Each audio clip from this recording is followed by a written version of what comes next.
coming to you live from the backseat of a 1984 Holden Kingswood. It's time for Destiny Down Under.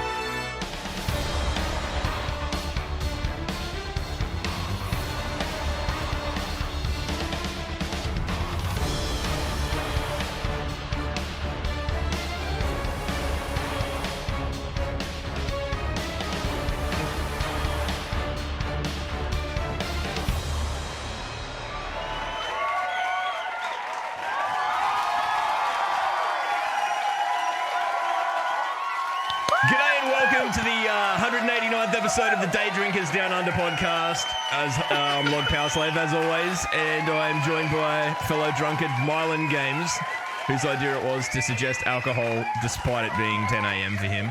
Deeply concerned, but we'll circle back to that in a moment. I actually forgot it was 10 a.m. Someone in chat's like, it's 10 o'clock in the morning for you. I was like, you're so right. it is. So it is. You're right. But this week we are joined by the high-kicking legend of the Destiny community, TravelDanielle, who is admittedly also on the bandwagon of alcoholism, I suppose. But for me, it's Friday night. It's 7 p.m. on Friday night. It's prime drinking hours. Those are the big boy drinking hours, right? If more people are watching you like from the US, is it more acceptable to drink? Like most of the audience might be in the US. So what answer are you looking for here? Are you looking for a yes? There'll be less I'm willing to give it. yeah, I'm looking for a yes. You may drink, sir. I think I as dub long as thee, you can, you may drink. as long as you can block out any natural light and keep up the illusion, like you need to shut that door behind you because we can tell that it's daytime. You got a window next to you, bud. I mean, but who cares? Everyone knows I'm a fucking idiot. No one's gonna hold me accountable. Matt's got like law people that'll be like, oh my god, can you believe he's like a drunk law master? That's sounds all right though. Actually, I'd be more into that than. I think the illusion has been shattered with streaming anyway, to be honest. Yeah. Okay, can I steal the fucking podcast for 2 seconds and talk about, speaking of lore, did you guys see the person who fucking tried to own Deej with the Dune thing and was like, don't even compare Destiny to Dune. Dune is a sci-fi masterpiece and Destiny reads like it was written by a 12-year-old or like whatever. Don't even at me. I've read the lore. And I was just like, this guy has a tiny dick. I had a photo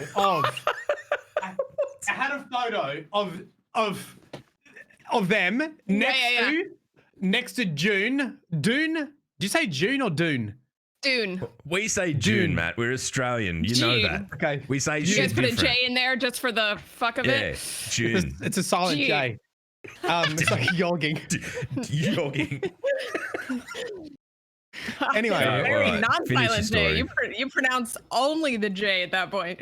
Yeah, we're not big on phonetics. Anyway, you haven't finished the story yet. You made it copy pasta meme.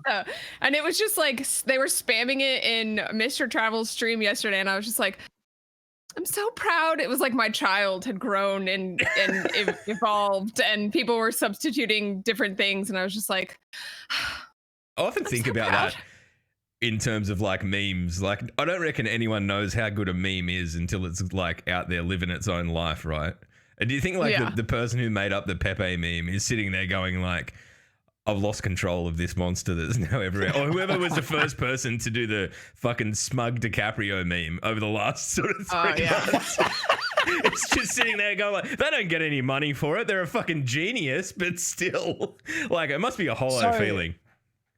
Does Mr. Travel like have a word with you after the stream and be like, now look, yeah, it was funny, but I sort of didn't appreciate for 4 hours people fucking pasting Dune and Dune shit through my stream. He kind of encourages copy pasta. He thinks it's funny, and also it adds space in between the like rapid fire nonstop what's your favorite hand cannon questions that he gets.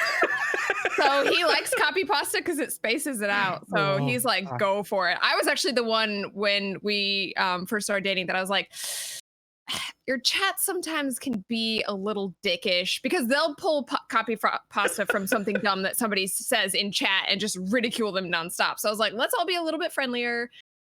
You know, let's space out the copy pasta, or let's put some parameters on it. And he was like, you right. And then this one I was like, go fly, my pretties. Yeah. And he was like, all right, we're meeting in the middle. You can only spam it if I created it.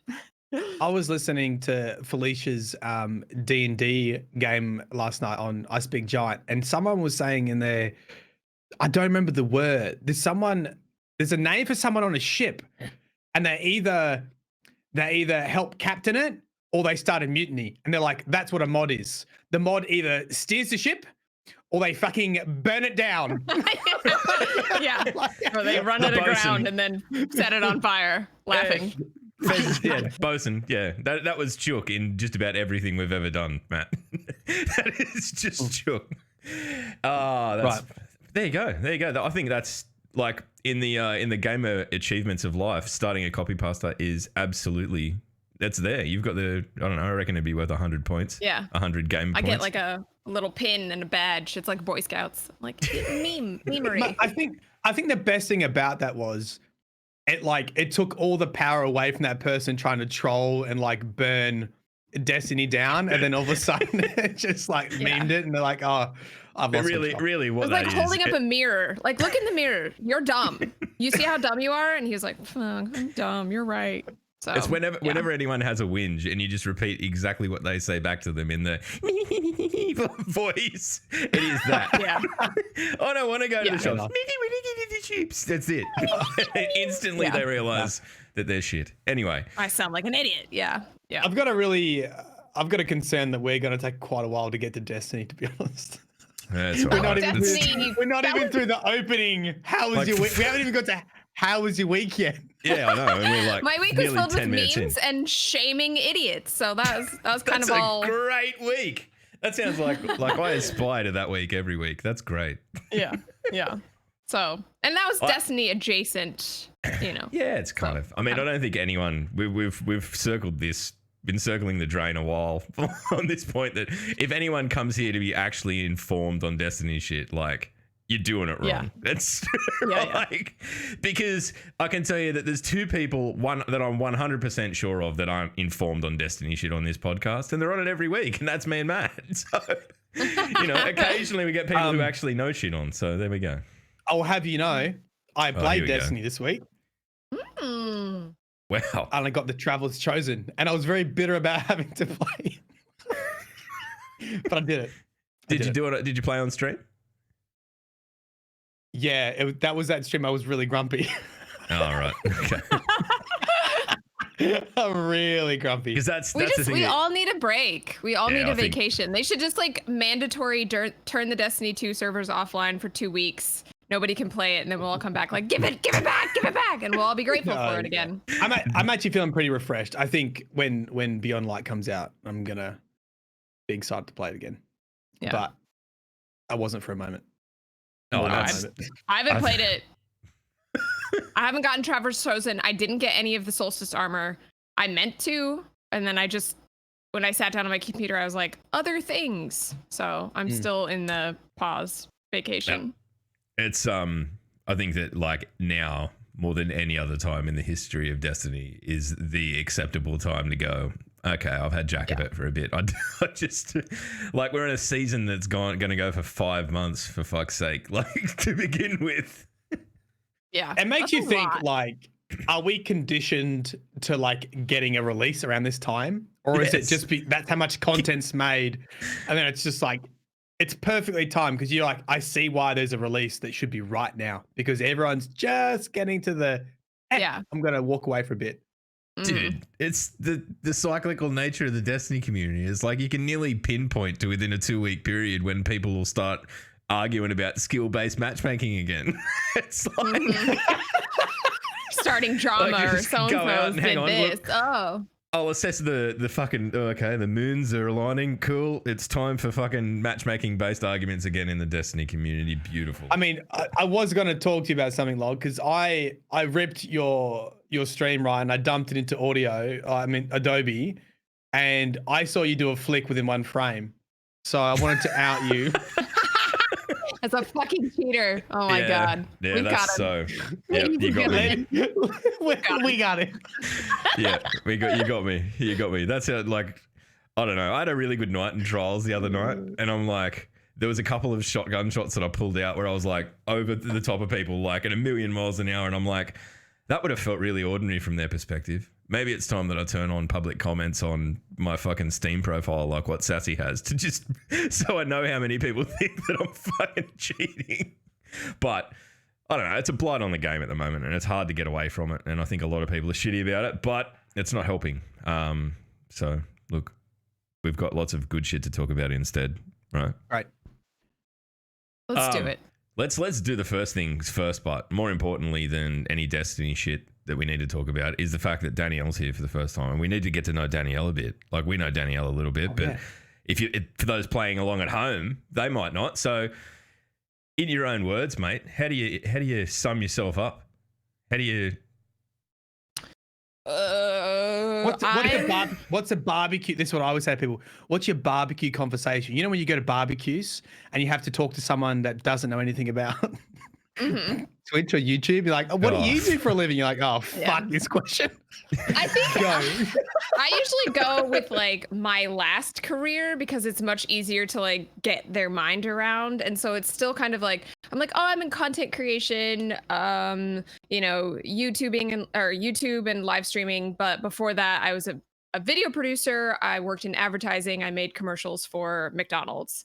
And so they're like, oh, I know what that is. I know what McDonald's is. I'm like, good. Now shut up and leave me alone so I can drink. So small talk. So how did you I always ask people, when was the transition from, the McDonald's advertising job to wanting to make YouTube content, live stream and that kind of stuff? Because there's always a story there. I still don't want to make YouTube content. But it just goes with the space. Jez says that I have to, and that I'd be dumb to not be on both platforms. So You ain't wrong. I do both. I worked the last advertising agency I worked for was working on the McDonald's commercials, and it was so horrible and stressful that I like just quit. I literally was just like, I'm done. And I was not planning on going full-time content creation because I'm pretty mercurial. Like, I like new things and I get distracted or I get burnt out pretty quickly. So like I planned on doing freelance video production, doing big TV commercials, like large budget productions. And then when I'm not working freelance, then doing content production. So then when I'm streaming full time, I'm like, fuck, this is so annoying. I can't wait to do another freelance thing. And then when I'm doing a freelance thing, I'm like, fuck, this is so stressful. I can't wait to just like yeet around on the internet, So it's like the best of both worlds. And then COVID happened and it was like, LOL, imagine leaving your house. So I was like, full time it is. But because that would have hit that sector would have been, well, I don't know. I know movies got shut down pretty quick. I imagine other video production would have. Yeah, I mean, it's the same thing where it's like, no giant productions. They're trying to figure out, remember that Bounty commercial where it's the three gamers, it's B-Nans and Anthony and I forget the other one, and they're all at home. It's like, that's where like TV kind of went to. It's like interviews are now over the internet, and like commercials are now figuring out how to, one person can record their thing and then you can put it all together in a way that makes sense. So what secrets, if any, can you spill about McDonald's? Trying to think. What made it really awful? Can you say that? What made it like? What was so bad about the production? So I worked for an agency, like an advertising agency, and then our client was McDonald's. So just having a client in general, like you're always kind of going to be their bitch, and you're just like, they call you at like, 7:22 on a Friday night, and they're like, we need 4 commercials and blah, blah, and you just have to drop everything. But also, in addition to that, client relationship is always fraught in advertising because they're always just like, oh shit, we're doing a new product, we need a thing, blah blah, and it's always a fire drill. But McDonald's was horrible because there was also a cost consultant because they're a huge corporation. So they hired another corporation to essentially watch us and make sure we weren't spending a bunch of their money for nothing, which was just them trying to undercut everything and being a dick in order to justify why their do we existence. need this extra light? Well, Yeah, do you want it's to like- be able to see what the fuck is on screen or not? Yes, exactly. So it was like that a Do you want million people to buy times. your and- burgers, motherfucker? That's what it's about. Yeah. You want people to buy Yeah, your burgers? You need the light. Do you want us to be able to do our job or no? And they're like, okay, fine. So it's just like constant fighting. Client wants this. Our creative director wants even more. And then the cost consultant is like, but you have this much budget. And also, we don't think you even need that. It was just like, Right. it was like everyone saying, make 2 + 2 = 5. And I'm like, I literally can't, it does not go together. And they're like, cool, just do what you can. Come back when it equals 5. And I'm like, Magic wand. yeah. Just underwrite do the you laws of have physics. any like claim to fame? Is anything that you like you got into an ad or No, something like because I have this idea or like I want a llama eating a Big Mac. no, because like I can't get into, it's very, very hierarchical. So there's like Oh, right. Right. people to do that job and like the writers do this, and you can't be in the commercial because they're all union talent, and so you have to have union blah blah blah and this. So yeah, I think my only like big deal was like I've done a $1 million budget, $1 million commercial where we literally made a carnival from scratch. So we like rented a Ferris wheel and made a whole thing. So Did it That sell was, burgers? That's the real question. Because I mean, I feel like I I'd be think so. suckered in by that. I'm very Yeah, susceptible to I mean- advertising. well, and the burger itself was fucking delicious. So I was like, you're doing our work for us. But yeah. Anyway. Didn't Mr. Travel want to work in that area too? Is that how you guys met? He was doing, yeah, so he started in, not advertising, but he was doing like film and television in LA. I was there a little bit before him, and then he was there, and then I was doing advertising mostly in Chicago. So we kind of like missed each other all around. But yeah, he did production work for Celebrity, what's it called? Fucking Celebrity Squares, something. I forget. I It should know sounds this. like hell. I don't know my own boyfriend's lore. Ah! I Origin don't know. story. But the most, Origin story. the most important thing is that you've got like shared experiences that you can both look back on together and go, "Thank fuck, we don't do that anymore." That's Yeah, kind of for the part sure. of it. That's the most For sure. When important he's bit. having like a really stressful day, I'm like, how many hours was your work day today? And he was like, I don't know, maybe 9 or 10. I was like, remember when you used to work 15-hour days? And he was like, you're right. You're right. You're right. So yeah, there's definitely a shared like, we've been through the trenches. It's horrible. Thank God we're here. So yeah. Nice. Yeah. There you go. The origin story. That's good. hmm hmm That's my favorite part. And that of is this. that is really what got us, like, I think kind of was got us together, is because the dinner that we had like that was like the first time that we'd gotten a chance to talk. I didn't know that he had lived in LA, and I was like, oh, I did too. And so as we were leaving the restaurant, I was like, so what did you do in LA? And as I asked him that, we were walking through a big crowd of people, and he put his hand on my lower back and was just like, what did you say? Like, he couldn't hear me, and I thought that he was like, The moves. hello. The moves. And he was like, no. Wow. But he was like, no, I just couldn't hear you. So, like, totally oblivious. But I was like, did he just so yeah. Hello. So yeah, but it was the yeah. conversation about living in LA. It all comes together, the whole There you the go. circle of life. I mean, your house is pretty crowded at the moment, right? It is. It doesn't feel crowded. We all have like our little individual space. When Jez was like right behind me, we definitely both felt a bit stifled because Right. we're both very energetic, and I was so gonna but say, when he's he would pretty- yell, Pretty meek and Yeah. mild mannered, and so are you. So Yeah. I mean, much yeah, like a no problem. office, it'd be pretty sedate. Yeah. Yeah. So when he was behind me, like, and he would be like, ah, it would come in through my mic in Discord. We'd have like echoes constantly. So we both were kind of like, we're trying this out. It just didn't work. So now I am in the travel bedroom in a little corner of our room. So yeah. If it works, it hot works. mics all around. I mean, you don't have a room to kick a boxing bag, so. I know that's the only thing. High kicks What do you are. do? Punch your wall? Well, when I first started streaming, before I had a punching bag, I would just high kick like this. I'd be like, high kicks. Yeah, so I guess that's what we're going back to. Going back to the origin, baby. Go log. I was just going to say that hurts me just watching it because like my knee would literally fly off.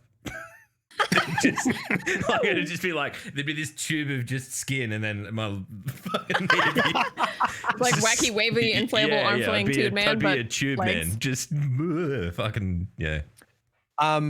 Where does the high kick have an origin story? Do you like the combat sports, or is that just to show off flexibility? You're like, you know what, I could kick you in the face. Yeah, it literally was in my bio because it was a party trick that I would be like, I can kick really high, and they're like, okay, prove it, and then I would, and they'd be like, oh, that's really high. So I put it in my bio, and then like the very first stream, somebody was like, well, how high can you kick? I was like, pretty high. I'm like, okay. Now we're doing 1,000 high kicks a day. Well, to keep you fit, man. Yeah. But it gets me up out of the chair. Yeah, you know, gets the stretches. It kind of forces me to do the thing, and yeah. The important question: have you ever needed to use this skill? Because I can imagine it. Just someone being a bit of a punish. I kind of wish. I wish that I did. I'm like, come at me, bro, but no one comes at me. 2020 is the year. I'll tell you what. If you're ever going to kick someone in the head, this is the year for it. You're right. What? No face mask? Yeah. Fuck you.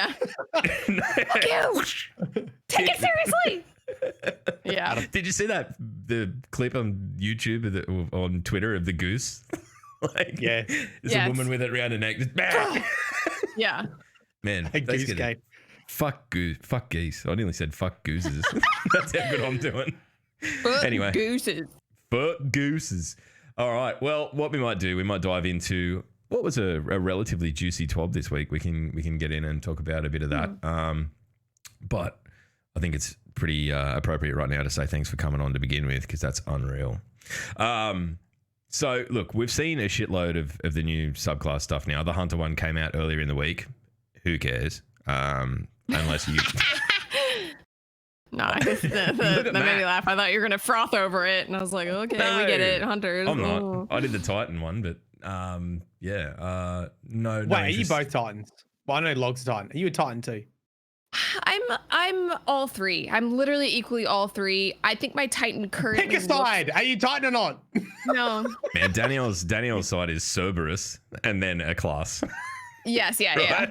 Anything that, and I do appreciate that Titans have Actium War Rig, so I can just like nonstop, and that pleases me greatly. Right. And my Titan currently looks the best, so currently I'm a Titan main. Okay. Because fashion. Fair enough. All right, Matt. Well, you're the hunter on the panel. Oddly enough, given that you've been one of everything at some point. I didn't watch it. See. Typical fucking Didn't hunter. do your homework, bro. It looks cool, but there is a write up on stasis and all of the sort of sub abilities and stuff on there that are in the 12. I won't go through it because it's literally just like reading out guff, and that's not super interesting. But the sort of the meat and potatoes of the 12 this week was a whole heap of sort of forecasting stuff, what we can look forward to in November with respect to the way they're going to change a lot of the playlists around, and a few additions in terms of gear and armor and whatnot. So just let me pull this down here so I'm not looking up like a weirdo. Yeah, I like looking up because it's a good angle for my face. So I'm like, I've never. Let me look upon this. You probably won't believe this, but I've never considered my angles up until this point when you just said it. I mean, like, I was going to say, you don't have a good angle, mate. You don't have a fucking good angle. I mean, maybe that's why I haven't. It's rude as fuck. Camera down at desk level.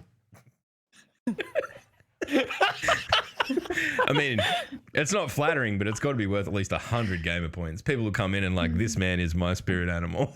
He looks like a seal. A thumb. A thumb. Okay, whatever. What's in there? I don't know. I'm trying to read it. I'm killing time. All right. So, look, I understand that this was triggering for some people because a lot of people were like, I don't like the way the new armor looks. But they are adding armor for Gambit, for Strikes, for the Vanguard, and for the Crucible. So there's going to be a complete new armor set. This is a vendor refresh. We've been asking for it for forever, and it's vendor refresh. Nice. I just I think that people are getting a little bit angry about not much, right? I mean, that's the Destiny community, but whatever. So they are planning on creating a new set like this every year, every sort of big expansion. So, you know, I mean, we've got one of them coming sort of hopefully September every year. So we'll get to that. But I don't know. Look, what I might do, I'll pull it up on the screeny weenie over here in case you haven't seen it, and you can give us a thumbs up or a thumbs down in chat whether or not you like it. Whoops, that's the fucking wrong screen. Professional podcast. It's a good time. There you go. Right. So there we go. I like the Hunter one. I kind of like the Warlock one. The Titan one looks like a crash test dummy and is a bit shit. So what's the deal with the knife on the left hand side? Oh, that's it looks so weird. Well, it's like it's just an artifact or something. It looks like a bitmap knife. It's like, hey guys, I've got my sunglasses ready to go. They're right here.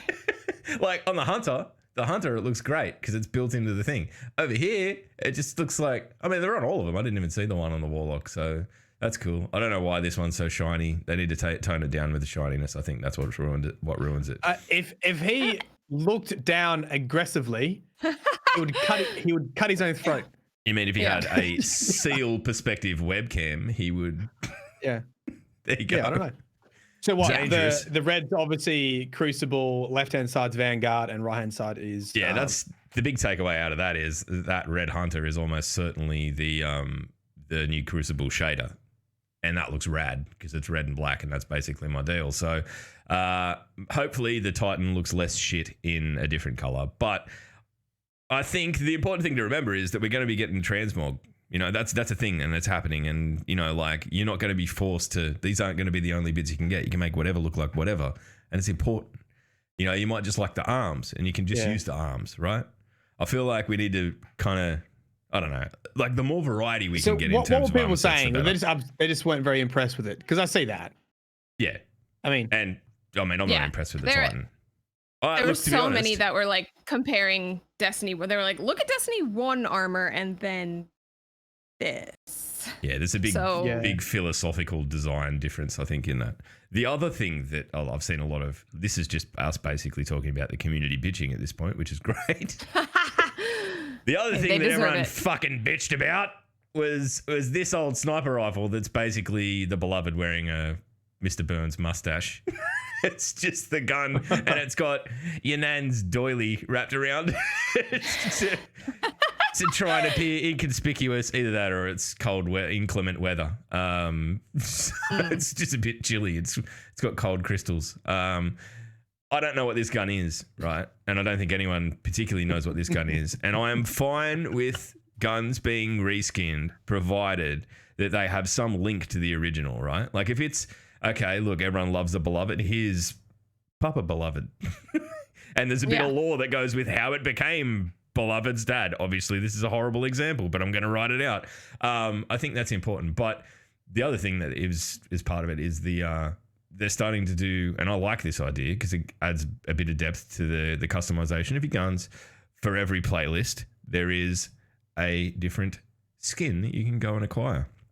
And to be honest, and I can't believe I'm going to say this, I like the Gambit one the best. I actually like the Gambit one the best. Yeah. Green. Yeah. The Snaky. I don't know. Snaky the Vanguard boys. one's pretty shit. But this is the mint, the Gambit mint flavored one. I am all about it. What is on the cruise? Oh, it's the lion, is it? Right. What do you mean? Or is it what's the cruise symbol? Oh, it's probably the eagles or whatever they are, the phoenixes. Yeah, it's you've looked at it every time you've ever loaded up Destiny, which isn't very much, quite clearly. No. Well, why is it like this like greenish color. Like that's I don't know, like never the wrap thing around it. It looks like Yeah. it's leaves. The scarf. It's wrapped in sushi wrapping. Yeah. Yeah. Seaweed. Yeah, It's- you're right. It's on a diet, and it's just So eating wait, sushi. what can you put these on? Weapons? Only Well, weapons. they're for yeah. that gun. They're for Weapons that and armor. pinnacle weapon that is returning that they have not yet named. That is quite clearly a sniper rifle that will probably be a lot like Beloved, if I had to hazard a guess. Wait, that's a pinnacle weapon as well. Yeah, so they do talk about that they're bringing them back. That there will be pinnacle weapons to go after, and I think it's a good thing. I just think that the issue with pinnacle weapons in the past was always the balancing of them. So hopefully this is something that they're definitely going to be looking at going forward. So we can just not have Recluse and fucking Revoker and all that sort of shit plaguing playlists for forever. Yeah, but they'll bring it back as a new pinnacle weapon with 3 reskins and call it Macluse. Nobody will know. Nobody will ever know. It's a submachine gun. It's good. They'll call It's it red. Man Who Doesn't Leave His House. Yeah. I think I don't know. It's an interesting conversation because I think this is what everyone's waiting to see. Really, is the armor and weapons, and especially with sunsetting stuff. I think this was the big question mark for everyone. So, look, I mean, I'm not going to get angry about it, but I see where people are coming from with it feeling a bit underwhelming. Sometimes I think, and this is just purely me and purely my take on it, but sometimes I think that they get a little bit too like ambitious. Like if you look back at the Warlock one from Shadowkeep, that was like the fucking mask from what's it called? Fucking hell. Like Crash Bandicoot, like, and it looked like that fucking, just that really weird. I'm like I get that there's, someone's there putting love and time into this is my artistic vision for this, but sometimes like maybe just a normal nice helmet would be fucking better received and more widely used than the Ooga Booga mask from Crash Bandicoot. I've never seen anyone wearing it in game. Like if you use it, tweet me and let me know, because I'm convinced that it's sort of just sitting there gathering dust or instantly is reskinned into using one of the Eververse skins. That's what I think. It's interesting. Like when I first saw this, I actually thought the first thing I thought was, okay, they're going to dial back all the armor, like the aesthetic, except for like exotics and, some special stuff. So it's like, I don't know. We've always sort of been able to do anything really with armor. I wonder whether there should be more plain stuff and you see that progression. You don't really see a progression in. This is my MMO like addiction coming through now. Yeah. Where so what you're when saying you go into is the that town, everyone looks like plebs, and then as the guys get really good, they're wearing ridiculous stuff. I mean, Destiny kind of has its own really short form version of that in like the greens and blues. They're kind of like, you even look at Titans, like some of the Titans are wearing fucking jeans for God's sake or whatever. And then once you get into your legendary armor, it's all just steel shit and you look tough. But I think that it'll be interesting, like, and we've said this a couple of times now on the podcast, so it's probably not worth laboring on, but the way they implement transmog and how much of shit you can bring forward will be really, really, really telling with stuff like this. So that even if there is nothing really in the current season that you like, you can go out, get the gear, get your power level up, and make it look like what you want it to look like, or build a few different sort of loadouts and stuff. I think that's big biggies because they look pretty shit. I think that's where we got to. I'm sorry if someone at Bungie's just really hurt by that. But it's just a personal opinion. I'm a bit of a dickhead. Right. So starting in season 12, the directive will be updated to reduce the number of playlists available at a given time. Thank fuck. I think it's been one of the sort of plagues of Destiny of late has been lack of player population, and reducing the number of places players can be, in my opinion, is a good idea.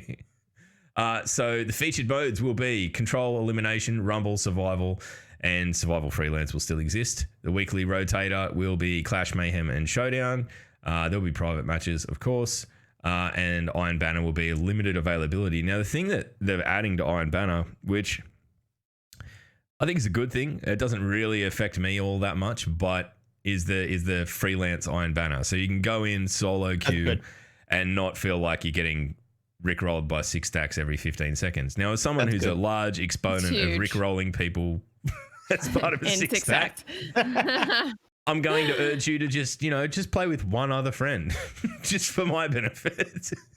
I don't know why. I just find it really fun. But anyway, it's literally the only toxic thing that winning. It's fun. It's fun winning. We played Iron Banner on Wednesday night because it's a round, and I lost the first 2 games, and I was getting so pissed off. And I'm like, what is wrong with me? I'm used to losing. Like, it doesn't bother me if I lose at any other time. It was just that I'd set the expectation that, yep, I'm gonna just win, and I didn't. So I guess that's healthy. But I don't know. It's important that there's options. Especially in a playlist that's as unforgiving as that, where where power level, is a factor, and people are trying to catch up. The last thing you need is to be, playing against 6 people, literally playing together against individuals. It's good. I'm concerned, however, about how much of an impact it'll actually have on the health of the population in that playlist. It'll probably be fine for sort of the first half of next year, while people are back and reinvigorated. But and then you reckon the same 6 stacks. I reckon come the back end of next year, when we're rolling into Iron Banners in like fucking April next year, it'll be taking a long time to get a game, because people will be either, we want to play as a full team or we want to play as individuals, and there'll be nothing in between. So and just imagine how sweaty Iron Banners are going to be, because every time you go with the team, you're almost guaranteed to be going against 6 people. Mm-hmm. Yeah, that's going to be rude. It's going to be very otherwise, why would you do it, right? You're not going to go in as a team of 2 or 3. You're going to get fucking stomped. Anyway, it's a thing. And you're probably going to have a real hard time finding players if you go in as a team of 3. Part of me just thinks that they could nearly just make it an individual playlist. Like, just remove I know it's Destiny and it kind of goes against the philosophy of it. But if you knew that it was like a team-based thing where you could jump in and you knew for a fact that everyone was solo queuing, I think it's a different proposition. Because then people, there's so many people in Iron Banner right now that do not bother at all with actually playing the objectives. It's punishing. So I don't know, maybe if you put everyone in on their own, they're a little bit more conscious of what they're doing. Maybe not. Maybe I'm completely wrong. You play mostly Cruci, don't you, Danielle? Right now, yeah. I mean, in the near past, but yeah. That's because they're out of PvE stuff to do. Yeah. And recently I've just found it to be really mind numbing. I don't know. It's the only exciting thing is getting smacked around. So, yeah.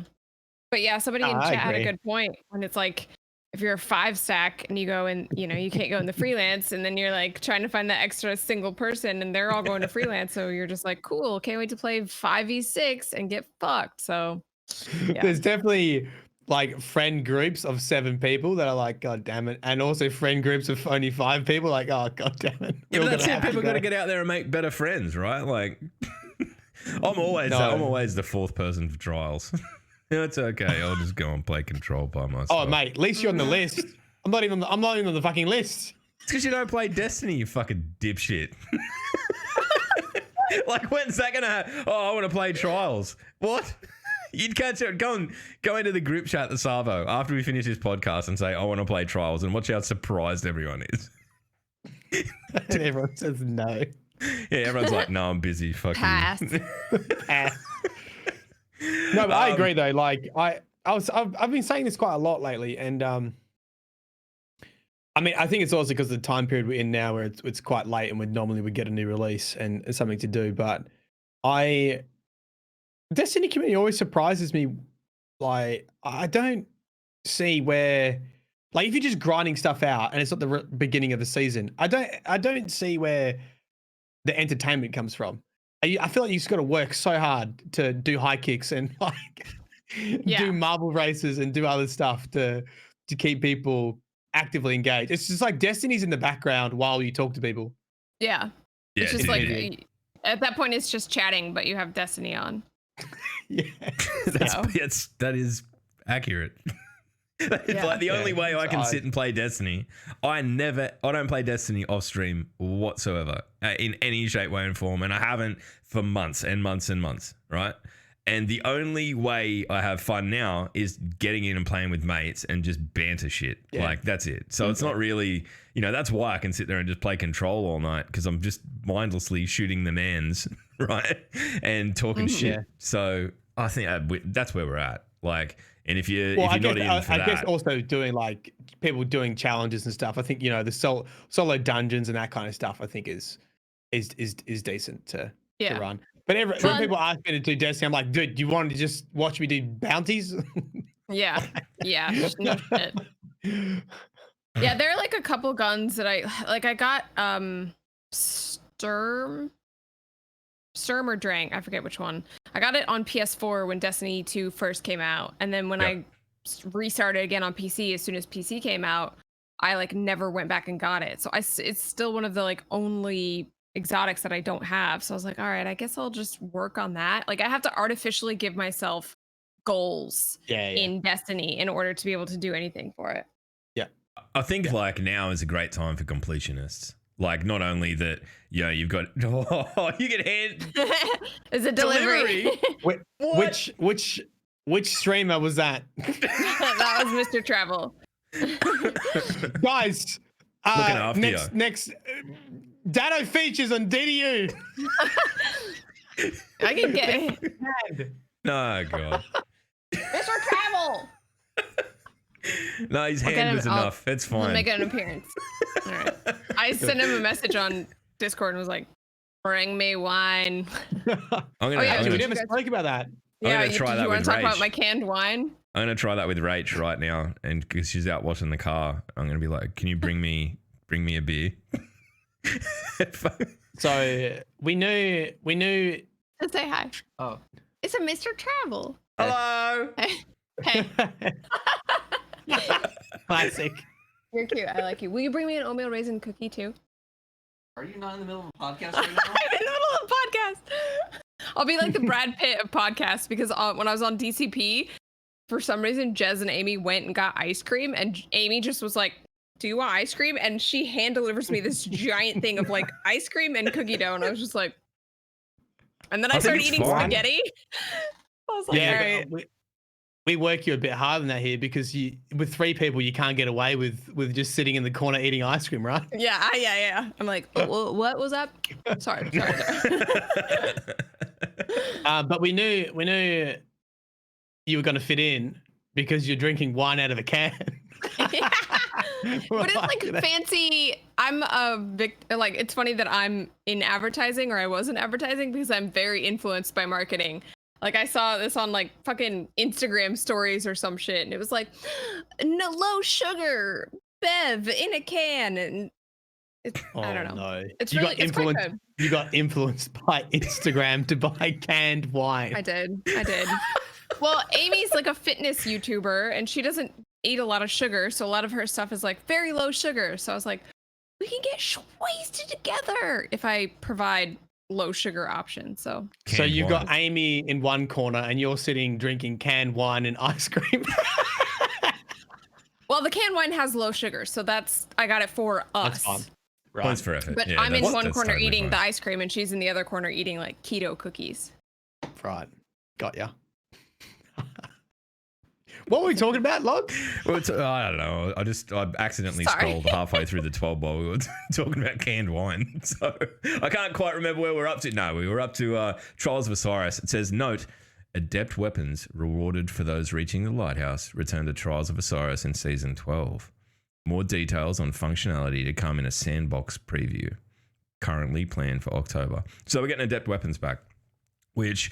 I think. Wait, I thought adept weapons were from Prestige raids. No, that's Pinnacle weapons and stuff, isn't it? Or they already use the terminology. And adept Destiny 1 wasn't adept from Wrath of the Machine. But no, you could get adept weapons from Trials. Like you'd go and you basically had an extra perk on your gun, whatever it was. I'm trying to think of the name of the pulse rifle that I got like one of the 2 times I went to the lighthouse and then used for the rest of the fucking game. But I think this is a good thing because it encourages people to stop doing fucking account recoveries all the time and grind for their own shit, right? Like that's a big deal.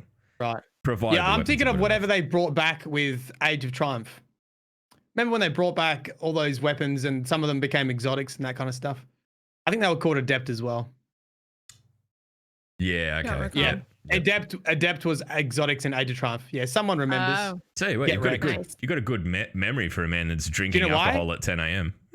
Do you know why? I've read those fucking law cards so many fucking times for Siva because I had all Siva law on them. Yeah, okay. Stupid Right. guy. That's Okay, miserable. so Adept. So what do Adept weapons have different on them? They've got an extra perk. Well, they did An extra have. perk. I don't know. They haven't really said what these will have. So I'm So hoping they'll be that's the case curated, do you again. think? No, or random. I hope they're random. I feel like if they're random, people will grind for them and it'll make it worthwhile. If they're fixed rolls, you kind of one and done, right? Like, it's not going to encourage people to stay in the playlist, which is ultimately what's killing trials, right? Just inactivity. I don't know. Did It'll be you interesting. do much trials, Danielle? So what? You did trials? Did you do much trials? No, it's too sweaty for me.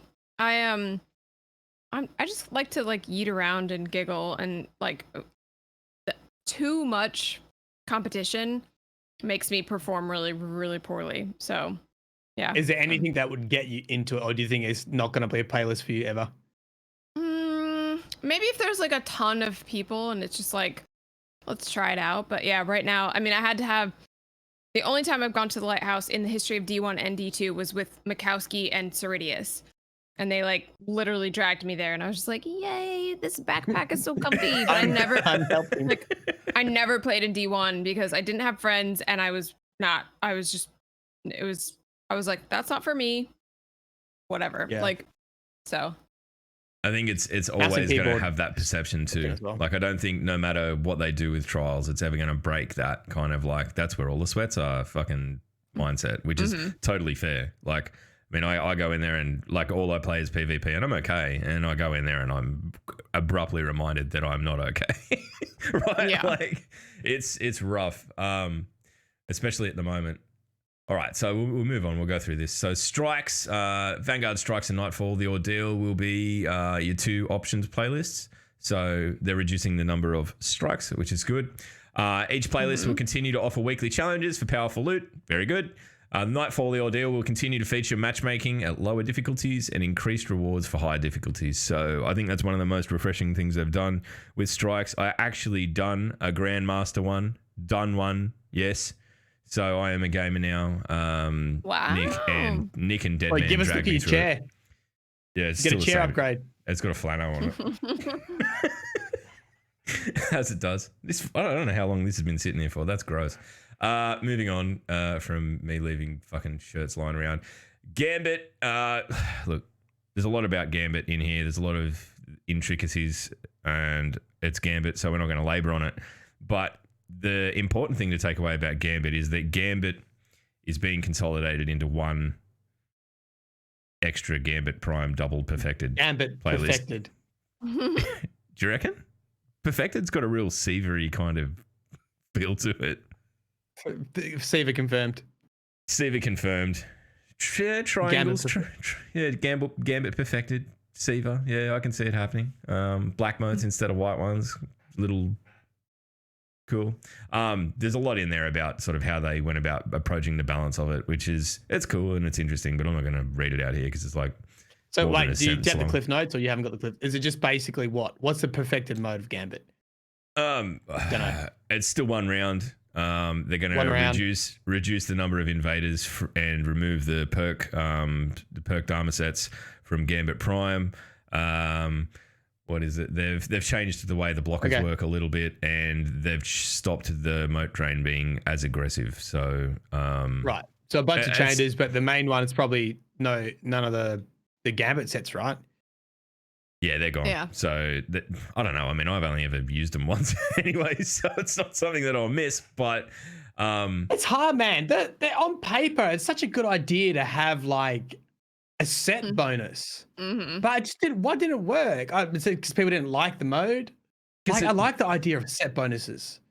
Yeah, but the thing is that the set bonuses in Gambit Prime, which is already a more condensed version of Gambit, just made the match. Like if you load in against someone who is wearing an Invader set, you just roll your eyes and go, look at this fucking loser. This like, oh my God. Like no one's there for like, yeah, I want to really fucking compete. This is the forefront of fucking competitive Destiny. It's like, no, everyone's just there because they want to complete shit to get their fucking games done or whatever.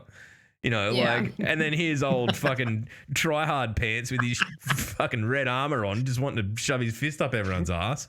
It's just rude. So I think that if we Dark Soul boss, so you've chosen death. Yeah.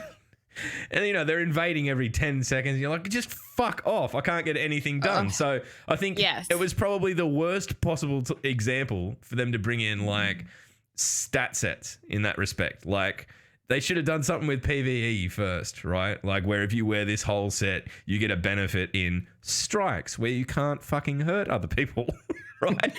Where it's just, it helps you. Or raids, or, there is that to an extent in raids with the mods and whatever. But I just think like Gambit was, like it was such a cool idea, but in the context of what Gambit is and the fact that it's a race, it just feels fucking horrible. So, to like answer your Gambit question, at Guardian Con 20 whatever it was, the last 2019, because 2020 is a nightmare. In 2019 was pretty great. Like it was fun, but because they hadn't like, was it 2019 or was it earlier than that? I remember it was like before it launched. 2018 because it was I think it was 2018. It was for Forsaken. It was like before. Yeah. And it was like good because they didn't have, it wasn't open to like the full Destiny 2 arsenal. But when you start to get like these stupid Destiny 2, Mountaintop or whatever, the stupid full arsenal, truth rockets, seeking, all this stuff, you're just like, I want to die. So, but in theory, it was really good. We were talking about this a few weeks back because when Gambit first came out and we were loading in together as a team or whatever and just like before Forsaken even dropped, where there was that few weeks that they let everyone have Gambit, just go and get hyped about it, and it was great fun. And then it was like, what happened to it? What happened to it? You know what happened to it? We fucking happened to it. We went in there and it just refined the approach and, okay, we'll use your Xenophage, use your fucking sleeper simulant, use this, do that. And it just took the fun out of it. That's ultimately what's happened, is that it's just the meta has been so refined that you can't go in there with anything but it, and it's just yuck. Blech. Yeah. Like Gambit in a controlled vacuum, very fun. Gambit in the like life cycle of Destiny 2 and the full armory is not fun. I think they should make it so you just get randomly given a gun, right? Like everyone has the same loadout and you just got to make it work. I know that's kind of outside the wheelhouse for Destiny. Sunsetting will sort of influence Gambit, right? Well, it's power level enabled, so yes. But do you really think people are going to like not just buff all their other shit and use their mountaintop anyway? Or whatever they want to use? I don't know. It depends on what those numbers look like, doesn't it? That and a lot of the guns that were a problem in Gambit are exotics and will be carried forward perpetually. So, Xenophage, Thunderlord. Do you remember when Queen Breaker, you could fucking not even looking at someone and you get a headshot? Yeah. Yeah. That fucking head box hit target. Whatever that bug was, you could. That was one of the few guns I've seen you go in and absolutely destroy with. It was impressive that day that you went in there. You're like, I think you just unlocked it, and then you were into me. Yeah. This is fucking broken. You need to get this. This is fucking broken. I don't think I've still got it now. It's just never dropped. Anyway, I cry. Single tear. Single weeping tear. All right, look, there's a heap of other stuff in there, but it's mainly fixes and all that sort of stuff. We don't normally get into that unless there's something super cool in it. So I guess we've got a new Gambit mode to look forward to, and a whole heap of new armors and all that sort of stuff. New Gambit mode to avoid copiously. New Gambit mode to day drink and play. Maybe that's the way they need it. You need to like have a minimum blood alcohol level to enter Gambit. I've been advocating this system for a long time. And I want to have a Crucible because I know that I would shit on people because I'm normally just having a beer and playing. And I don't reckon the like little sweaty 16-year-olds would fucking that would last 10 seconds. I'd destroy him. That's how good I am. I'm an adult. I'm a grown up with drinking problem. Anyway, Get shit on, children. Get Wait. shit on, kid. All right. Well, Wait, now we get no. to do the really fun part, the audience participation part, where people get to ask questions, and if they are brave enough, they can jump in to the DDU Discord and say good day in wow. person. So we'll do that. G'day. That's How you the thing. going? And I mean, obviously, if you're a fuckwit about it, we're going to deal with you. So that's Don't be a cunt. You can hang out. we were talking about C-bomb, yeah. we were talking about the word. We were talking about the C-bomb before you joined in. Yeah, before you got in, and we've decided that everyone on this podcast right now is a big fan of it. So if you're a bit of a cunt, you're going to be called Easy. a cunt. So that's it. Because sometimes you can go either way with the American audience. Sometimes they don't get it, and sometimes they're on board. Yeah. YouTube, definitely not on board. Do you know? Learn the hard way. Matt, Not what do you into do? it. Like, in what context does the word cunt come up in your YouTube? Welcome back, cunts. Do you want to hear some fucking rad law, you little cunts?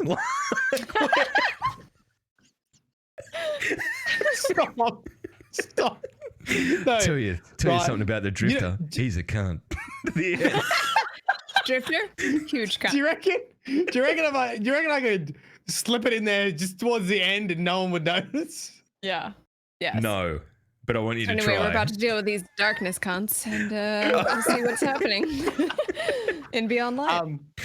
So when you do actually have to, when you put monetization on, it very specifically says if you use the C word, you ain't getting ad revenue. That's about it. Good to know. Good to know. There you go. Unless you're. Oh no, you can. You just can't put it anywhere near the front. So we're good because we're an hour in. Not the first 30 seconds. Easy. Yeah. I reckon they should just have disclaimers where you can like out yourself and shame yourself for, because I would click on things based on the disclaimer. Like if it said DDU podcast may contain use of the word cunt, like, and it popped up as a warning that you had to click past on YouTube. Fucking bring it. Then I would remorselessly be saying. I agree. So I maybe agree. that's a thing. Right.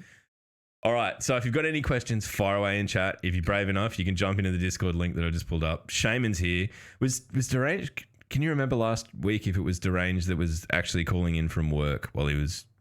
Anyway, we'll get him in here and we'll Maybe. we'll say good day. All right. Here we go. Oh, he's muted himself. That's not we're not off to a good start. Hello. Hello. Hello. All right, he can go back into the wild. G'day. No, Perfect. he's removed Perfect himself. podcast. Anyway, that was a bit of a non-event. Obviously, is one of the trappings of live streaming is that you don't always get what you want. No, he's unmuted himself now. All right, we can pull him up. Hello, sir. G'day. You there? Hey, G'day. G'day. How Hey, you going? Rain Shaman back with you. Mate, it I'm wasn't all you right. last I'm at week. work again. You're at work again. Good. I Yeah, like it. I can see this becoming a thing when you ring in every week and you're at work doing fuck all, which is, pretty on brand for this stupid podcast. Well, so, how you going anyway? This What's time going I'm on? on break it. You're on your break. Nice. Responsible. Yeah. Oh, I can respect that. So, is there anything you'd like to comment on or ask this week of either us or Danielle? Well, I had a comment. Remember last week I talked about the nicknames for the new subclasses? Yep. You had God, now I'm forgetting what I said. We had Mr. Fister for the Titan. Mr. Fit, yes, that was the only And one that I can then- remember. Yeah. The Warlock. But I did come up with the Hunter. Okay. So does it the involve? little side things. Yep. The little side things are called commas. Commas. So yes. Okay. So I think fitting with the accent of the Austrian, Oh, here we go. we call them the commas. The commas. Karmas. Right. Okay. Thank God. Dude, Okay. no, we've got a very me and Locke, we're like, we only speak Australian. We can't work out what he's saying. What are you saying? Karmas. Commas. It's Commas. it's Commas. I think I can help this. I think I can help this pan situation. I think it's Pam with a double M. There we go. All right. So we're going to call them Karmas or Karma Cunts because I'm more on board with the second. Well, if you're in Australia, you can use last word. In America, Okay. that's not so cool. Oh, I reckon it's pretty cool Don't everywhere, get but all right, fair enough. All right, well, look forward to talking to you next week while you're bludgeon at work. Good job, mate. I'll try. Y'all have a great night. Thank you very much. You too, man. Cheers. Bye. See, I told you some Americans don't like it. I know. Yeah, and you can't even bait it out of them too. It's like summoning the devil or some shit. I mean, it is pretty horrible. It's just one of those things that in Australia that everyone says it. I mean, not everyone. Obviously, my kids don't that I know of anyway. And if they did, they'd be in big trouble. But whatever. All right, we've got a question. Where are we? With the new subclasses coming out of Beyond Light, do you think it will be incorporated into the raid? And if so, how? Ooh, good one, Hatter. Ooh, Do you got thoughts, Danielle? I mean, now that he says it, yeah, it makes sense. Especially with like I mean, yeah, there could be any type of like raid mechanic where you have to like freeze something or create a wall or slow everything down or horde mode or I mean, there could be anything. We've never have we had a raid mechanic that you have to have a certain class on. Probably not. Like maybe jumping puzzles become explicitly. easier with a setup, but not like not that anything that is like required, like you have to have this. It's like it just makes it optimal if you have certain things, but not required. Yeah, so that I would be can't- interesting if they I had can't- like yeah. requirements, a stasis. I don't know. I don't think it'd be super well received. I think like it'd be the opposite of what they're trying to achieve. Hey, like I think maybe there will be some of them because I suspect them being new powerful subclasses that they will be kind of broken and that they'll be the no-brainer choice. But beyond that, I can't see them actually requiring it. But Yeah. the thing that they will do, almost certainly, is fucking destroy the old raids. So anything that's being carried forward that was developed without this fucking new whole suite of abilities in mind is going to be absolutely railroaded by the new subclasses. So I'd recommend anyone that still needs to get these done, go back and do them with the new subclasses. Because anything platforming, right? Like with that grenade that you can throw against the wall and then it turns into ice and you can jump on it, it all of a sudden becomes so much fucking easier. Especially if you've got friends who've got those grenades as well. Yeah, I think there's a few of us that are a bit shit on the platforming. you need an extra platform in between the actual platforms, you know? Yeah. Yeah. Thank you. So I absolutely think that it's likely that we'll see it completely breaking the old encounters. Maddie, what do you reckon? I'm guessing like you're not going to be able to freeze bosses. You know, nearly every game does that. You can only freeze minions. And when you get to a certain, I wonder if you can freeze like mages and stuff. I wonder if the lieutenants, the guys in between, you know, the thrall and, you know, the yellow bars. Yeah. I don't know. I reckon it'd be interesting if like you could freeze them, but it took like a coordinated effort. Like if two people had to grenade them at the same time or whatever. Yeah. I think that'd be a cool way to go about it. I'm not sure whether that's part of it or not. I'm just making shit up off the top of my head, but I think, I don't know. It's sort of like, how do you, this is what we said last time. Like, just imagine the faces of the raid design team. Hey guys, guess what we've done? You can now freeze everything and no, not just that. And you can make your own platforms to jump on. For fuck's sake. That's the only things we had going for us. Jesus Christ. Mobile enemies and fucking gravity have been a staple of the raid directory, the staple of the raid design team. And you've gone and fucked it. You've gone and fucked it. We had one thing. Just do what you want. We don't care anymore. Fuck it. Oh man. It'll be interesting. I don't think you're going to be able to freeze bosses. That seems a bit silly. Maybe. Hopefully you can freeze mages. That would be because they're the ones that you really want to fucking piss off and deal with all the underlings and come back and deal with in a bit of a coordinated way. So who knows? Who knows? All right, let's see what else we can find. Stop. All right. Is that Kegs just jumped in? Keg, hello. Oh, hi guys. Hello. Keg, Hey, the secret Long third time member listener, of the first time DDU. caller. This is just so excited to be on here. You're a fuckwit. What are you doing?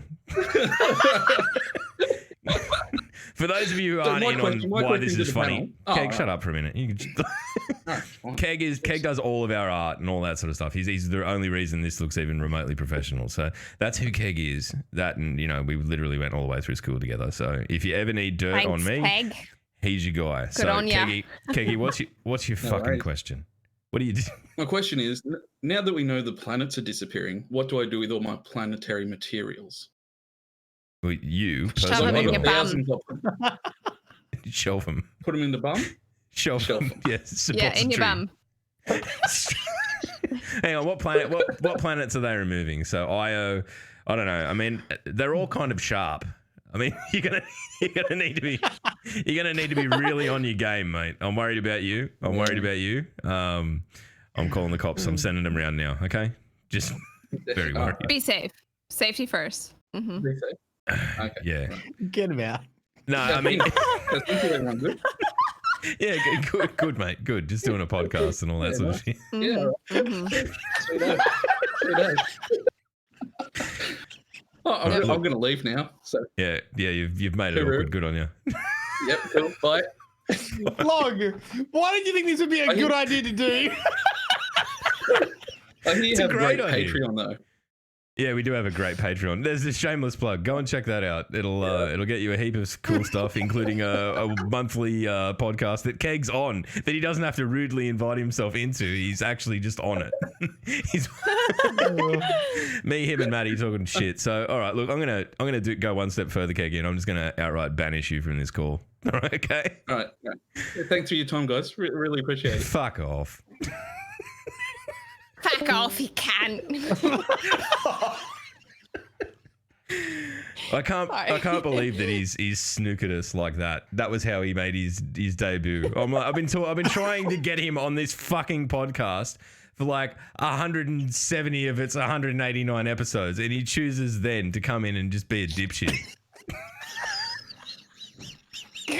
God damn it, Keg. Fuck off. And Keg is like, well, my impression of Keg is he's usually quite quiet, and he comes on in his own role playing. He's one of those dudes. He's one of those dudes you can never quite get a read on him. He's always going to find a way to catch it off guard. Like, he is very mild mannered, and then right up until the moment that he's not. All right, we'll do one more from chat, and then we'll do another from Discord. So quick. There's a lot of text, so I'm just doing my best.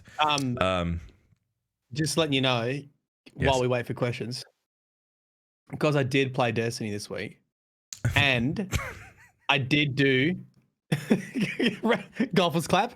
I did the Traveler's Exotic sidearm, which, Traveler's by the way, Chosen. I haven't done that yet. Traveler's Chosen, which was the video about Zavala being evil, which old good mate Forbes picked up. Right? Yep. But the side quests, pretty good. They link into the planets being destroyed. Wow, okay. That's a hook. Destroyed. Oh yeah, like all the lore stuff.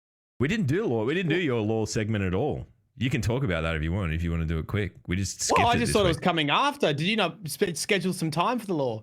No, I mean, Fuck the lore, mate. No, all right. Here's your fucking time now. You're not getting your normal 10 minutes. The law has the floor. Don't fuck it up. The law has the floor. Stop. Look, if ever I'm sick and I can't do this, I'm subbing Danielle in as me. Right? Oh my god, I absolutely will take your place. All right, fuck all. I'm Log today. Don't be a You're just cunt. gonna. Let's talk about destiny.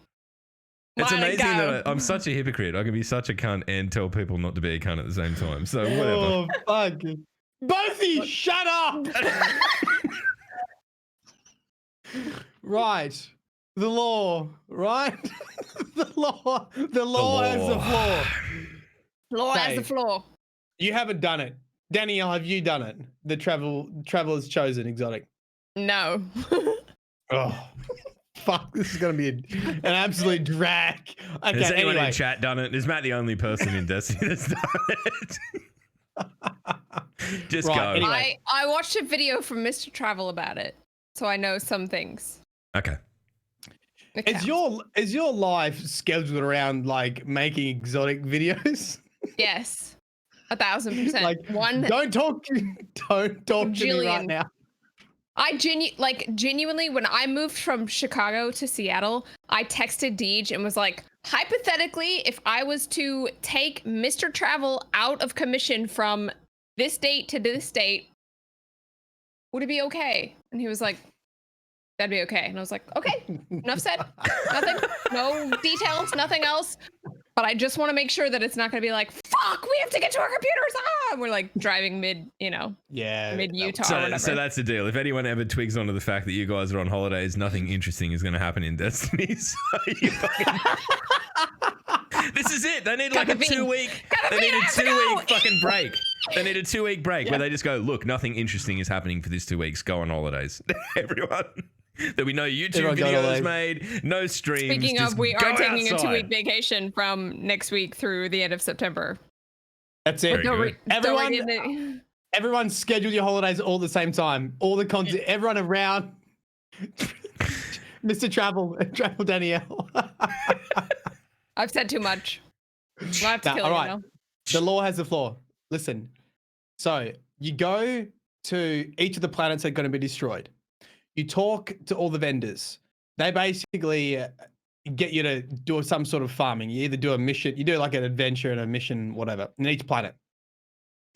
I know you never read it, but if you actually read what comes up on the screen, I know Log has difficulty reading because he's a Titan, but when the text comes up on the screen, if you take a moment to read it, Ashamir's one's pretty interesting. He basically says that the darkness is trying to get into the Pyramidion to access the Vex stuff and potentially look through all the timelines and to start changing stuff. Ooh, okay, that's interesting. Okay. Okay. Yeah. So each of the vendors, this is what's going to be cool because they're getting rid of the planets. It is set up, especially Asher anyway. It is set up for a last stand against the pyramids on each of the vendors. So like, Sloane has got a new suit, and I can't remember the other planets. Oh, that's right. She look different. in Van- game. Mars, Mercury. She looks different in game. Does she? She picks up a suit, but someone said that her suit changed when I was like talking to her, but I didn't actually pay attention. But she still looks like Tina Turner from Mad Max, right? She still looks like Tina Turner. Yeah. Okay. Yeah, she has a Golden Age battle suit. Yeah. Asher. So and then you combined it with the lore you get from the lore book about what's happening. And Asher basically goes to Eris Morn because they're good friends. Because when Asher lost his arm in the Pyramidion, Eris Morn came to see him in the med bay when he was like on his deathbed. So they're quite good Aw, friends. He went to see Eris Morn underneath the Tree of Silver Wings and brought a bottle of spirits, Ooh. which he said a fucking dummy Titan brought to him when he asked for isopropyl or whatever it was, and they brought him alcohol. So, That's absurd. That'd never happen. yeah, you wouldn't get alcohol off a Titan. Exactly. He goes to Eris Morn and basically just has, a picnic with her and says, "You'll take care of it. You'll take care of everything, right?" And she says, "Yeah, I will." Then he leaves. And the other thing I didn't know about Asher, I sort of started researching it. He has never been revived since losing his arm. So he has not tested his revival. And Akora Ray hints at that he is terrified of dying, which is why you are his research assistant on Io, and is why you do everything for him. So Ooh. he doesn't leave the Rapture. He has never been rezzed again. His ghost is also been influenced by the Vex. The very last entry of the Juris and Egress law book about Ashemia, after you do the Traveler's Chosen exotic quest and you hear that the pyramid ships are trying to get into the Pyramidion. By the way, narrative team worked out that it's too fucking confusing to have pyramid and Pyramidion in a paragraph. So they just subbed out pyramid and put darkness in there instead. So all the paragraphs in Pyramidion just use the word darkness. Confusing. It's confusing. Good. Yep. Well done. Yeah, for all the dumb titans. Anyway, so Hey. hey, I can read. I want to argue, but I can't. Yeah. The last thing, so he actually goes into the Pyramidion, and you know how he's banging on about the Pyramidion Lake, the Radiolarian Lake? He finds the lake, and he says, okay. if the pyramids are coming into the Pyramidion, sorry, if the darkness is coming into the Pyramidion, I'll be there waiting at its heart for them. And he basically throws himself into the lake. And that's the last we see of Ashemia. Oh shit! Go Asher. Yeah, That's fucking pretty epic. poggers. That's pretty epic. Hey, Okay. when I say throw, just get this in your head. Not really throw. He's looking down at the pit, and then he looks up, and the lake is on the ceiling. The Radiolarian Lake is on the ceiling, and and it says he reaches up to the lake and he pulls the lake down. What has someone said in chat? Someone's just done that. It's just a salute. I don't know. I mean, he's always been a bit of a cunt, Asher. I'm not going to miss him. I won't lie. But look, No, maybe he can redeem himself. He's just so narky. And now that I know that, like, he's literally relying on us because he's too shit to do it himself, I'm like, come on, man. You can at least be polite. He actually has a good story. Yeah. He actually has a good story. Okay, but I like Asher infinitely and much more than fucking Failsafe. I hate yeah, her. God. I wish You she don't was like going away. No. No. I kind of like Failsafe No. the first time I encountered Failsafe in the story. No. And it was Don't- okay. No. All right. She's like a Failsafe. bad. No. I don't know. I first encountered Failsafe when you did the strike that they gave in the beta. Yep. And I did the strike in the beta, and I was like, who is this annoying bitch? And it went from, and I say this quite a lot. I talk about this, like, this juxtaposition quite a bit, but like Destiny 1 took itself seriously. Destiny 1 was a science fiction, interesting, dark IP. Destiny 2 is like hilarious with wacky characters. Oh, you won't believe what this bitch does. She's got two personalities, not one, but two. She's just angry and then friendly and then angry. Oh, it's hilarious. And then we've got Fuckwit over here, who's also, you're his assistant because he just can't do anything. And then we've got, it's just like, It's like literally kill me. They watched Guardians of the Galaxy and went, let's do that. No, what they did, like, I like Cade. Cade was much needed humor in a dark world. Yeah. It feels like in between Destiny 1 and Destiny 2, they got like Activision did a bunch of like polling Focus groups. for focus groups. Yes, exactly. And was like, what's your favorite part of Destiny 1? They're like, oh, Cade's hilarious. And like, you like hilarious characters? Pack them in, baby. We got him. Get them all in there. We got them. So yeah. So I love Cade because Cade was one of a kind. Ikora was very serious. Zavala was very serious. Like everyone was like, shit's going down. Like we've got this god. He's a real dickhead. All this stuff. I have been saying that, but more from the perspective of nothing's really changed in like the lore. Like the lore books is still very dark for the most part, and they use humor quite well when they need to, but it's not over the top. And when it is, it's pretty funny actually. Yeah. I don't know why.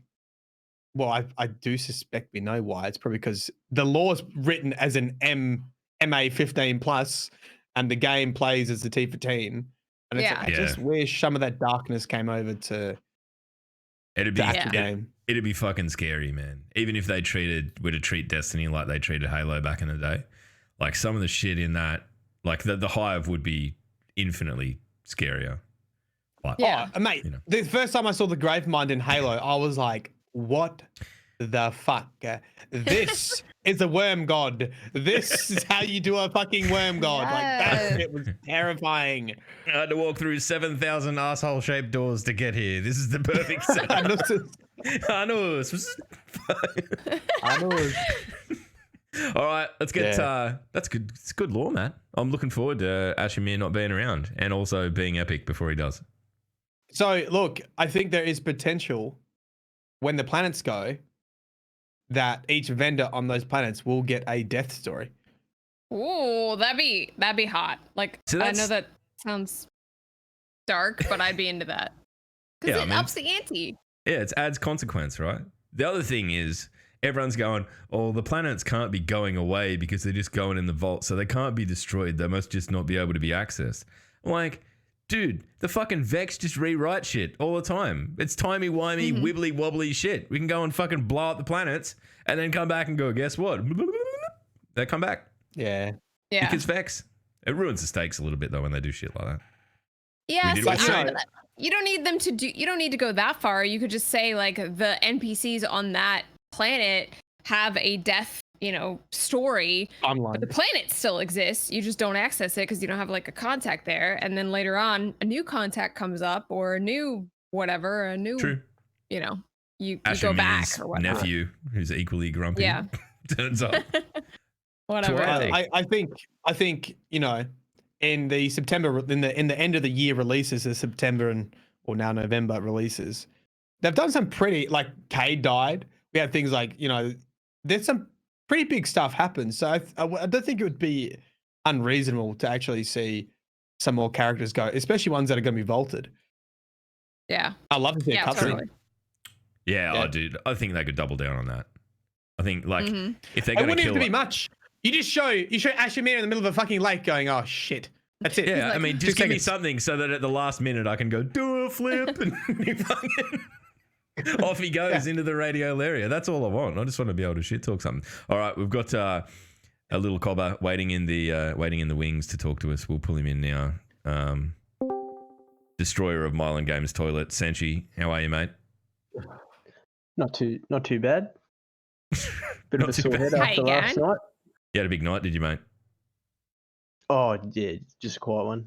Just a couple of babies, I know how it is, mate. What can something a we? bit different. Why does everyone who comes on the podcast just ignore that we're doing a live show and just start talking about their life? You are. He's had Senji's been on the big. For the record, True. you did ask.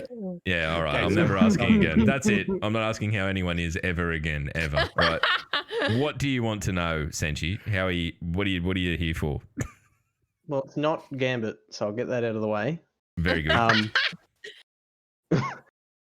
So with all this stuff happening, getting ready for like a final stand on these planets against the Triangle ships, and then we know we're moving on to Europa.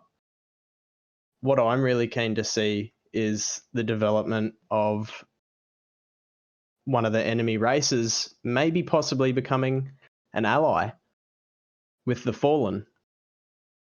You reckon it'll happen? I think it might, because I'm hoping maybe we see a bit of Mithrax action. Hot Mithrax alongside action. Aramis Let's go. action. That's true. House of Light. House of Yeah. Light. Well, I mean, maybe it is pitched that way. Like we know that we're up against Aramis. Maybe defeating Aramis is kind of like it starts that sort of story arc of, okay, well, maybe we're all on the same side after all, given that there's giant oppressive darkness pyramid ships floating above everyone's fucking houses. Like maybe we should band together. I've just realized, which I haven't thought about. Oh, here we go. Varix should be returning to some extent. Mm. Oh, that's actually Because the he thing. was- I was like, He I was was last worried. seen with He's- Mithrax. He's either held captive by Mithrax or he's helping Mithrax. Aramis. No, sorry, Aramis. Yes. That's all right. He's been day drinking. We're going to forgive him. Hey, Senchi, how many subscribers do you have as a law channel, mate? Come on, just leave me alone. Come on, man. Fuck, that was cold. Just trying to help, man. Just for those playing the home game, Senchi did once destroy Mylan Games' actual IRL toilet. He had a plumber over the other day. No, this guy, right? He comes to my country, shits in my toilet. Couldn't find my house. He's like, I'm at the back. I'm like, what do you mean? I don't have a back door. And I see this dude looking over my fence, and it's Senchi. He's like, how do I get in? Anyway, he had some stomach trouble, so he literally came in my house and shat at my toilet all day, and then he left. Feels bad. That's how friendships are formed. That's how friendships Become are formed. legend. Yeah, it is. It's really, it's look, Senchi, without being putting too fine a point on it, mate, if you had a law entry, that would be the first fucking paragraph. All right, mate. Thank you very much for jumping in. Have a good day. Thanks for having me. Cheers, guys. Oh, see, mate. Look, now that he's gone, we'll answer his question. So I do think, we could, in Shadowkeep, we had the openings for Forsaken and Shadowkeep both had friendly NPCs. We stormed the Crimson Keep with friendly robots. Forsaken, we had the Spiders boys at one point. Spiky boys, So they don't have the same feel, though. I feel like I want to have fallen allies to some extent. I feel like they don't have the Halo Marine feel. There needs to be more interaction on the field somehow. I also think that it needs to be more contextual, right? Like if you knew that, like, okay, well, all of a sudden, cool, we're going to rescue this person and the Fallen are going to help us on this one because it's a particularly tough mission. That's fine. But you've got to have, like, you know, whoever it is that's in charge of the Fallen needs to be, like, I don't know whether it's a vendor or something. Like, they kind of did that well with Spider in that, you know, he was always there and, you know, it was kind of like that Jabba the Hutt character of, like, is he on your side? Is he not? Whatever. I think if they do go about it that way, they're going to have to, like, you know, maybe there is a fallen person that we go and visit, whoever's in charge, like, and we can, you know, they have missions, and maybe the missions that they give us, we're assisted by the fallen in. I don't think it'll be something that's across the game. Yeah, you know, what was I listening to? I was listening to someone, or was it on Twitter? It might have been a Bungie dev on Twitter that was posting sort of inside thoughts about certain things, how they got developed. And one of them was the Dreaming City and how they changed the patrols to have, not Techians, the people. What are they called? The Techians? They give you the patrol missions. Like crying, lying on the ground having a sook. The paladins or whatnot. Oh yeah, paladins. Yeah, Corsairs. Yep. Yeah. Corsairs. Yeah. Like such a small change like that really made the Dreaming City feel alive. Mm-hmm. And it was like, you know, I guess not a small change, but I think that those little things I think add up for having NPCs as friendlies and to actually care about them. Like you don't really care for the spiky boys or the bot robots when you're storming Shadowkeep. There needs to be a little bit of like build up to get those allies. So yeah, they kind of just pop up and piss off. One of a better term. Yeah. All right. Cool. All right. Well, look, if we got anyone else in chat want to ask a question, you've got probably like 10 seconds to type it out and push enter. Because I think we're getting to that point. Danielle, thanks so much for coming on, mate. Thank you so much for coming on. It's been an absolute pleasure and an absolute laugh, and I think we'll definitely have to do it again before long because anyone that drops a C-bomb more than us is more than welcome here. really takes the pressure off. Yeah. You guys changed me a lot because I didn't used to like it because that was the only word I wasn't allowed to say as a kid. And then we make you like it more. Yeah, seriously. I wasn't allowed to say any cuss words when I was a kid, and now I like to say like fuck, ass, dick. And it feels so good. I'm like, cunt. You're gonna go like, I just imagine when the the podcast finished, Danielle's going to get out a list and just put a big tick and like say the C-bomb on a podcast. Oh, please. I gave I've myself said a C tick words for... on podcasts before. This isn't my first rodeo.